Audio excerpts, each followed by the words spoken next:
1 year ago, Way Out West was the top seller at the 2015 Silver Cup yearling sale, selling for $24,550 to owners Kent Bamford and Randy Patterson, and then the horse went to trainer Tyrone Gleason. What were the expectations for Way Out West being the top seller in the Silver Cup sale? Well, to win the Silver Cup sale and to win the Colorado Futurity.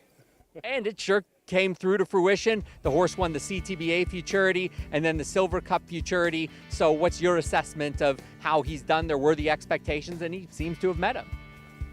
Well, yeah, he seemed to do everything we want him to do, and you couldn't ask for anything better. So I just hope to get one this year that does the same thing.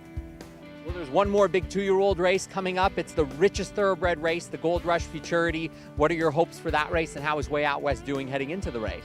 Well, he's doing good. I just hope we can just kind of be competitive in there, because with all the ship-ins coming in, and we'll just kind of see what kind of colt we got, because we've kind of run against the same field all the time. So we'll see what happens when we get into a little different company.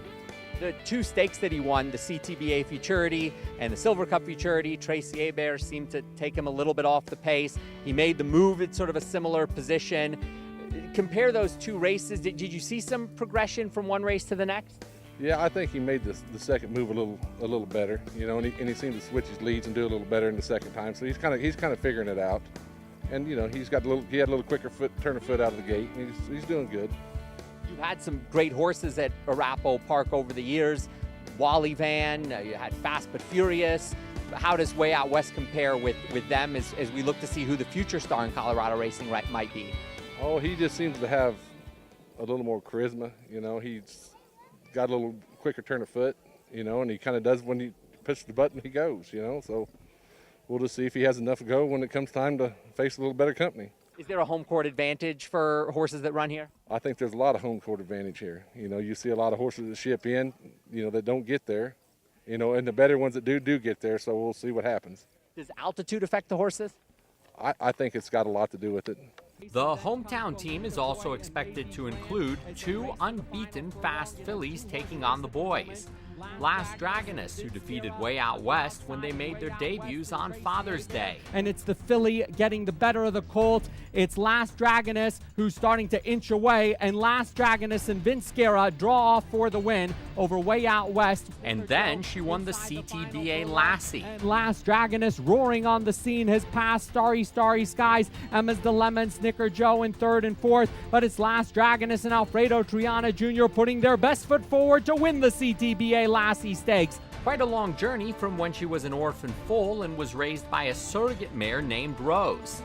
And Galactic Princess, who rocketed away in the Arapahoe Park debutante. Russellvish really now propels Galactic Princess to the front, and Galactic Princess has left them in her dust. The shippers to Colorado for the Gold Rush Futurity are expected to include Crosscheck Carlos, who won his debut at Santa Anita in California, and then captured the $100,000 DS Shine Young Futurity at Evangeline Downs in Louisiana.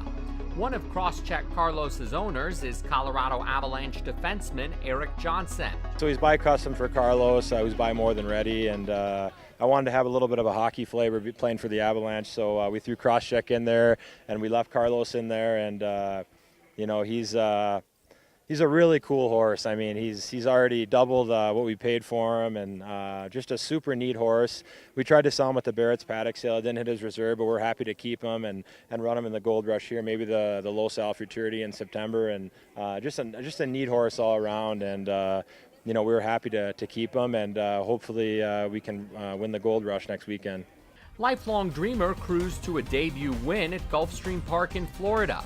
He's trained by Wesley Ward, who has shipped 2-year-old horses all over the world for stakes wins, including the prestigious Royal Ascot meeting in England in 2016 with his Lady Aurelia.